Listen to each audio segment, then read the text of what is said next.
Assalamualaikum warahmatullahi wabarakatuh. Perkenalkan, nama saya Rizka Nurul Hafifah Sibuan, NPM 2014-0190, Prodi PGSD 4D.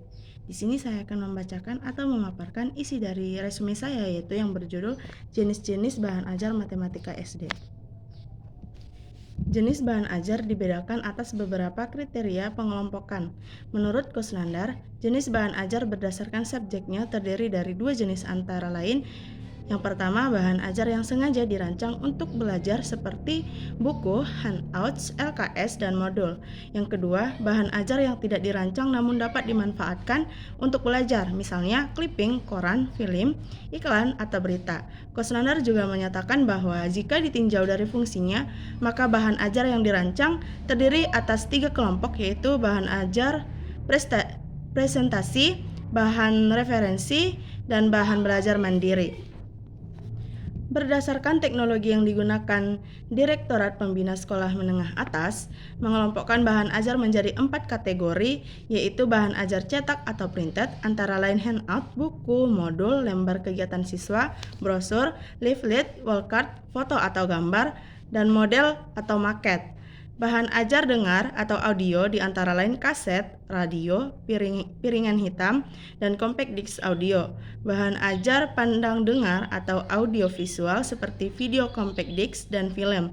Bahan ajar multimedia interaktif atau interaktif teaching material seperti CAI atau Computer Assistant Instruction. Compact disc atau CD, multimedia pembelajaran interaktif, dan bahan ajar berbasis web atau web-based learning material. Kemudian, Setiawan mengelompokkan bahan ajar ke dalam 2 kelompok besar, yaitu jenis bahan ajar cetak dan non-cetak, antara lain.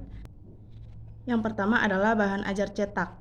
Bahan ajar cetak adalah sejumlah bahan ajar yang digunakan dalam kertas, yang dapat berfungsi untuk keperluan pembelajaran atau penyampaian informasi, Cap dan Dayton.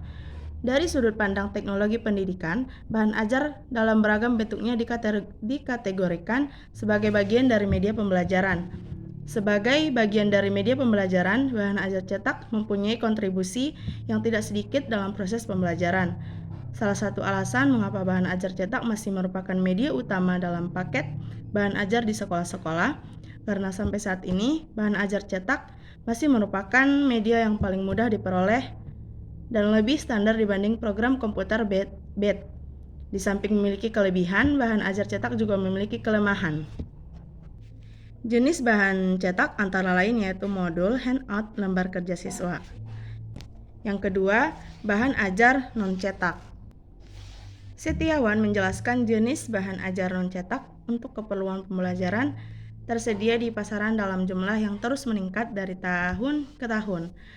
Di antara jenis bahan ajar non-cetak ini diantaranya adalah bahan ajar berbentuk program audio, bahan ajar display, model, overhead transparencies atau OHT, video, dan bahan ajar berbantuan komputer.